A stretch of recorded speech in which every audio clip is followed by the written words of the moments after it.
চলো কি শুনবেন আপনি?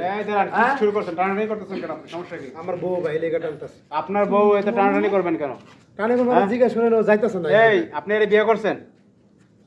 করছি, ফোনে ফোনে বিয়ে করছি। ফোনে ফোনে বিয়ে করছেন? আচ্ছা আপনি আসছেন কোন জায়গা থেকে? আমিও আনাইছি ময়মনসিং থেকে, আমি থাকি সৌদি আরব। সৌদি থাকেন? হ্যাঁ, ময়মনসিংহ থেকে আসছেন, এটা হচ্ছে গাজীপুর ফুলবাড়িয়া। ফুলবাড়ি। আপনার অভিযোগটা কি একটু বলেন। আমার অভিযোগ হলো আমি যখন বিদেশ থাকতাম হুম। তখন ওর লগে ফেসবুকে আমার লগে মেসেঞ্জারে কথা হয়েছে, সম্পর্ক হয়েছে। পরে বাদে মোবাইল আমরা বিয়া করছি, সবকিছু হয়েছে, স্বামী স্ত্রীর ভিতরে যাওয়া হয়। ওরা টাকা পয়সা যখন যা চাইছে হ্যাঁ। ওর অ্যাকাউন্ট খুললা আমি ওরা টাকা পয়সা পাঠাইছি, যখন যেতে তাই দিছি। আচ্ছা। এখন সে এখন বাড়িতে এসে আমার সাথে যাবেন। আচ্ছা দাঁড়ান, এই যে এই ভাই যে অভিযোগ তুলছে আপনার বিপক্ষে যে আপনি টাকা পয়সা খাইছেন, মোবাইলে বিয়ে হয়েছে, এগুলো কি সত্য?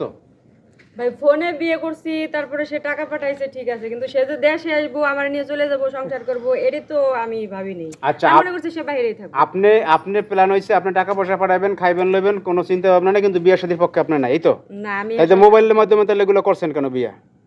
করছি, তা সে আমার টাকা পয়সা লোভ লালসা দেখাইছে, আমিও পরে ভাবলাম যে তো এত টাকা ইনকাম করে একটু কথা বললে কি বা হইব।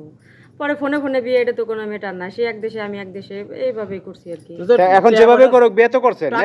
আর গার্জিয়ান নাই? এই ভাই গার্জিয়ান নাই? এই যে ওনার বাবা এই যে আপনার মেয়ে, আচ্ছা এত ঘটনা যে ঘটছে, আপনার মেয়ে বিয়ে করছে একজন প্রবাসী বাইরে, ফোনে ফোনে, এগুলো আপনি জানেন? শুনেন, আপনার দেশবাসীর লোক আমার, হ্যাঁ। আমি ওর বাবা, গরিব সন্তান আমি, আচ্ছা কামরা দেখাই।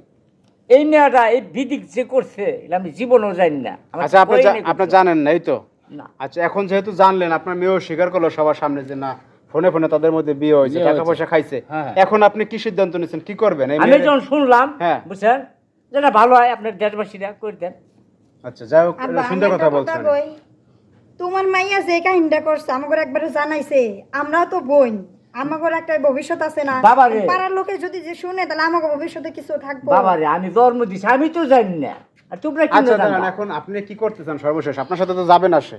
সে বিয়ে করছে না, যাবো না কেন? আমার টাকা খাইছে না, লাখ লাখ টাকা খাইছে, ফকির মানে ছেড়ে দিছে। না না, এর কথাতে যুক্তি আছে যেহেতু। হ্যাঁ যুক্তি আছে না?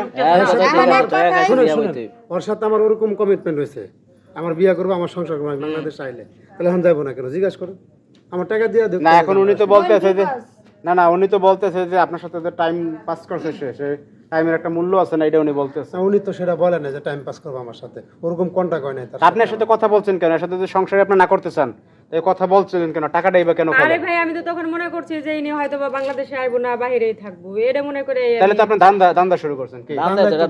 তাহলে আপনি ধান্দাবাজি করছেন। আপনার এসে মন প্রাণ দিয়ে ভালোবাসছে, আপনার টাকা পাঠাইতেছে, আপনারে আপনার গয়নাগাটি কিনে দিতেছে, আর আপনি মনে করতেছেন এগুলা এই ফাইজলামি। হ্যাঁ, আপু তুমি যাও ওর সাথে যাও। আরে না, যাও, একবার নিয়ে যাও। আরে বুঝি তো যেমন আরে খারাপ লোক, আরে উনি বাইরে দেন আমারে। আরে বাবা তোমার জামাই কি হচ্ছে তোমার? আপনার মাইয়া বিয়া বইছে আবার এই দিকে আইসে দেখুন, শোনা লাগবে না, শোনা লাগবে আর বাবা হুন বাদ দাও।